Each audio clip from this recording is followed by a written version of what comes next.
조선의 바울이라는 제목으로 하나님 말씀 전하도록 하겠습니다.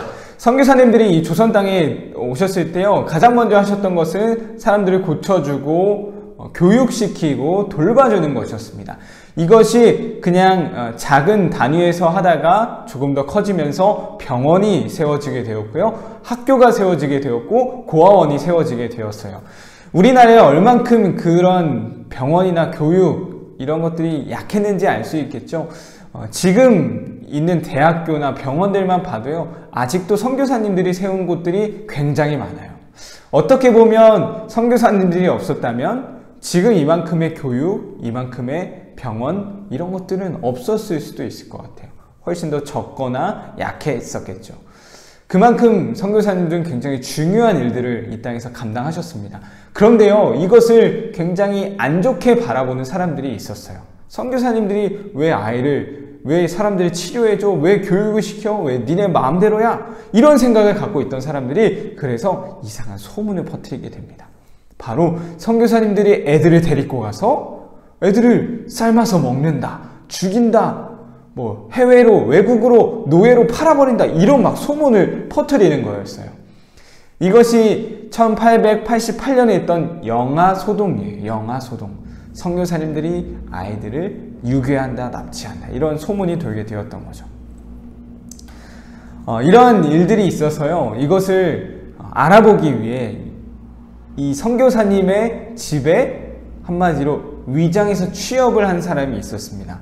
선교사님이 아이를 잡아먹거나 팔아버리는 그 현장을 목격하기 위해, 그 현장에서 잡아버리기 위해서 그 선교사님 집에 들어가 일했던 사람이 있어요. 바로 김창식이라는 사람입니다. 이 사람은 어렸을 때부터 가난한 집에서 태어났고요. 그래서 머슴으로 살다가 이 선교사님의 집에 머슴으로 들어가게 되었던 것이죠. 선교사님을 쭉 지켜보았습니다. 이상한 짓 안 하나? 아이들 혹시 괴롭히거나 유괴하지 않았나? 살펴봤는데요, 그러지 않은 거예요. 오히려 아이들을 너무 사랑스럽게 대해주고 심지어 머슴인 자신에게까지 너무 놀라운 사랑을 베풀어 주는 것이었습니다. 의심의 마음으로 위장해서 취업했던 머슴으로 들어갔던 이 김창식 씨가요, 오히려 선교사님을 보고 선교사님이 믿는 그 하나님을 믿게 되었던 거예요. 선교사님의 집에 들어간 지 2년 만에 예수님을 믿고 세례를 받게 됩니다. 세례를 받은 김창식 씨는요, 선교사님과 함께 열심히 전도하기 시작했어요. 그러던 도중에 이 조선 땅에 청일전쟁이 일어나게 되는데요. 전쟁 이후에도 병든 사람들, 다친 사람들을 고쳐주기도 했고요. 전쟁이 끝나면 꼭 전염병들이 돌았었다고 합니다. 전염병이 돌았지만 그럼에도 불구하고 자신의 몸을 아끼지 않고 열심히 사람들을 돌보고 보호해주는데, 치료해주는데 힘을 썼어요.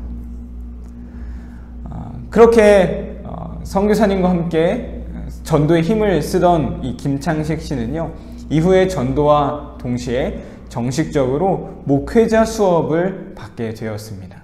그리고 1901년이 되었을 때 조선 땅에 처음 목사님으로 안수를 받게 되었어요. 이후 24년이라는 기간 동안 목사님으로서 조선에서 열심히 하나님의 일들을 감당하셨는데요. 정말 놀랍더라고요. 125개의 교회를 개척했대요. 그리고 48군데, 48개의 예배당을 지었다라고 합니다. 자, 놀랍죠? 이거는요, 어떤 기관이나 단체가 한 게 아니라 이 김창식 목사님 한 분이 한 거예요. 125개의 교회를 세우고 48개의 예배당을 건축했다. 정말 놀라운 일이죠. 이것을 본 외국의 선교사님들이요, 저 김창식 목사님은 조선의 바울입니다 라고 별명을 붙여주기까지 했다고 하네요.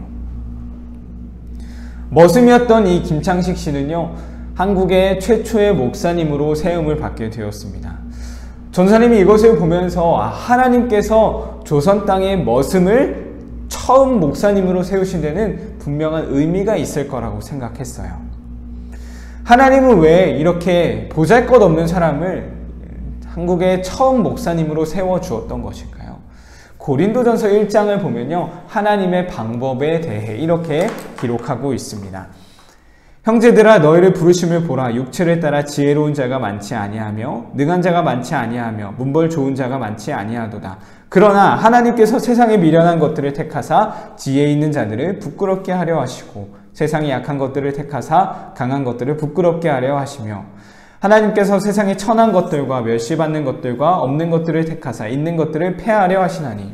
자, 무슨 말일까요? 한마디로 약하고 작고 부족한 자를 통해서 지혜 있다고, 스스로 지혜 있다고 하는 이 잘난 사람들을 다 부끄럽게 하신다라고 말씀하시는 거예요. 이것이 바로 하나님의 일하심의 방법입니다. 하나님은 자기가 잘났다고 하는 사람을 쓰시는 게 아니라요, 부족하고 연약한 사람을 쓰신대요. 자, 그렇다면 왜 하나님이 이런 사람을 쓰실까요? 바로 뒷부분에 이렇게 나와 있어요. 이는 아무 육체도 하나님 앞에서 자랑하지 못하게 하려 하심이라 말씀하고 계십니다. 왜 부족한 사람을 쓰실까요? 왜 연약한 사람을 쓰실까요? 자랑하지 못하게 하시려고 하는 거예요. 잘난 사람을 하나님이 쓰신다면요, 그 사람은 하나님이 나를 쓰셨어 라고 생각하지 않았을 거예요. 내가 잘났으니까, 내가 실력이 있으니까. 근데 그게 아니라는 거죠. 부족한 사람을 쓰시는 이유는요, 자랑하지 않게 하시기 위해, 이 모든 것이 하나님의 은혜임을 깨닫게 하시기 위함이다라는 사실입니다. 고난주간을 보내고 있어요. 십자가가 우리에게 주는 메시지가 바로 이것이 아닐까요? 우리는요, 십자가 앞에서 다 그런 존재예요. 십자가 앞에서 우리는 자랑할 게 아무것도 없습니다. 내가 열심히 살아서 구원받나요? 내가 열심히 교회 다녀서 구원받을 수 있나요? 아니라고요. 십자가에 내 죄를 대신해 죽으셨기 때문에 우리가 구원받을 수 있는 거예요. 하나님의 일하심의 방법이 바로 그것이다 라는 겁니다. 오늘 말씀을 기억하며 미련한 자를 통해 지혜 있는 자를 부끄럽게 하시는, 연약한 자를 통해 자기 자랑하는 자를 부끄럽게 하시는 그 하나님을 경험할 수 있기 원합니다. 왜 그렇게 하신다 그랬죠? 스스로 자랑하지 못하게 하시려고, 하나님의 은혜를 깨닫게 하시려고.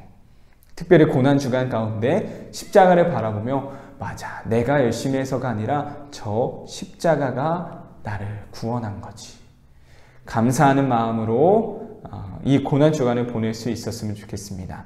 하나님의 방법, 연약한 자를 통해 사용하시는, 부족한 자를 통해 사용하시는, 자랑하지 못하게 하시는 그 하나님의 방법을 다시 한번 마음속에 새기는 우리 초등부 친구들 되기를 소망합니다.